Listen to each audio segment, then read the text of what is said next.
This man I'd barely seen on TV was my last hope. I didn't know what connection there could be between the Mayans and what had happened to me, but at that point, I was ready to accept any explanation that could make sense out of the nightmare that my life had become. Hello, I'm a journalist, and I have an appointment with Professor Kuryakin. The professor's waiting for you.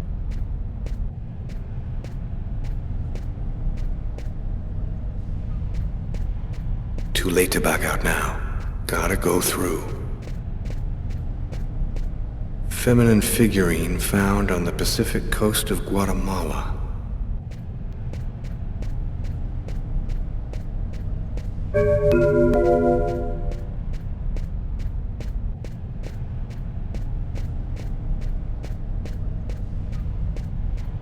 Circular altar that was probably used in sacrifices.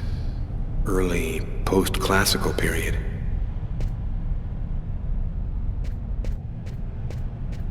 Solid gold chalices and plates, probably used during sacrifice ceremonies, from Campeche.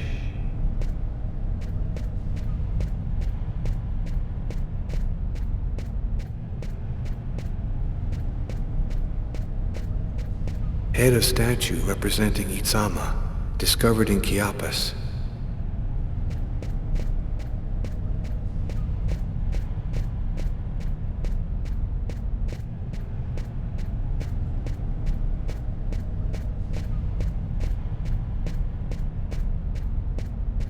Stone stele from Palenque, post-classical period.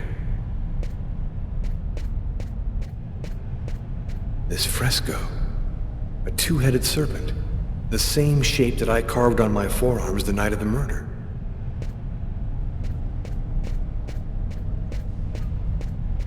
Circular altar that was probably used in sacrifices, early post-classical period. Head of statue representing Itzama, discovered in Chiapas. Professor Kuryakin? Yes? My name's John Cunningham. We spoke on the phone.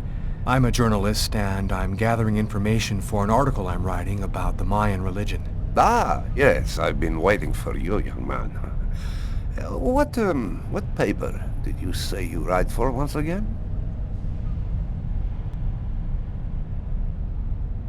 In fact, I'm a freelance journalist. I write articles and sell them to whoever wants to publish them. It's curious, but your face seems familiar to me. Have we met somewhere before? Yeah, I get that a lot. I guess I must have one of those boring faces everybody sees everywhere. Well then, let's have a go at it. Where would you like to start? Can you tell me anything about Cuecnitlan? Of course. Come, I'll introduce you.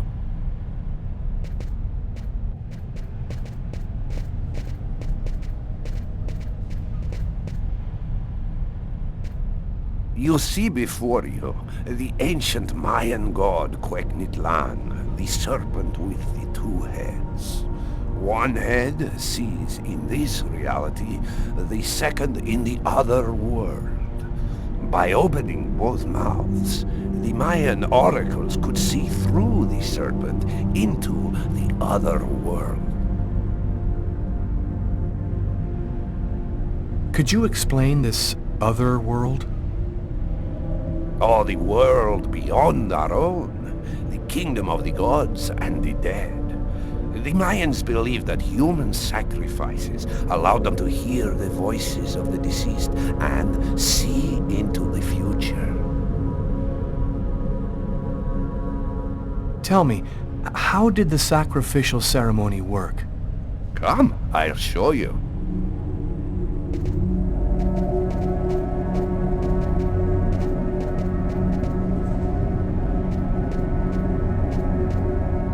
This painting, dating from the 1st century BC, shows a sacrificial ceremony.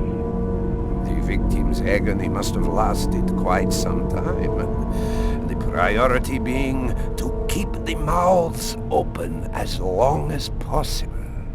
The victim was stabbed 3 times, each wound cutting a pulmonary artery leading to the heart.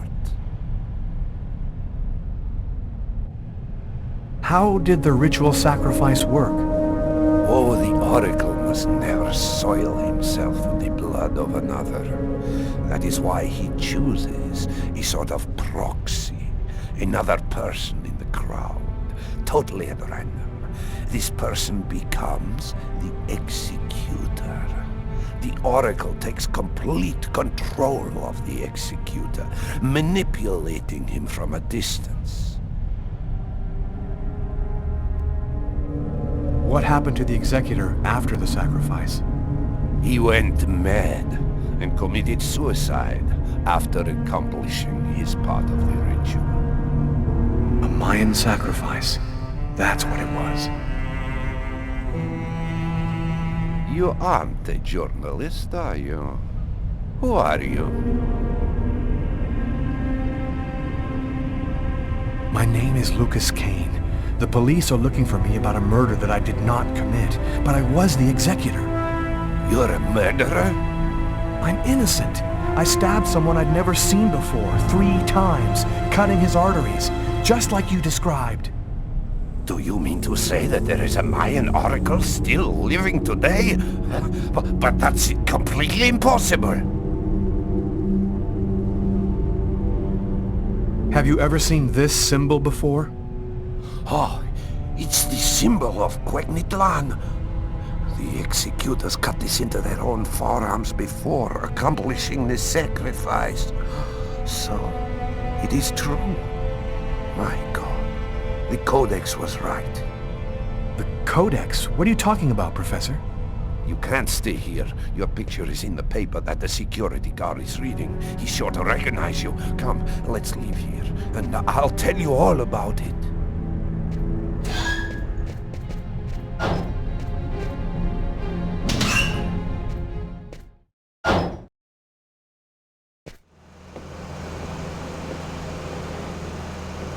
Thank you for your help, Professor.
Professor! The Codex speaks of the coming of a child, a prophet, the answer to all of life's questions. The Oracle kills to find the child.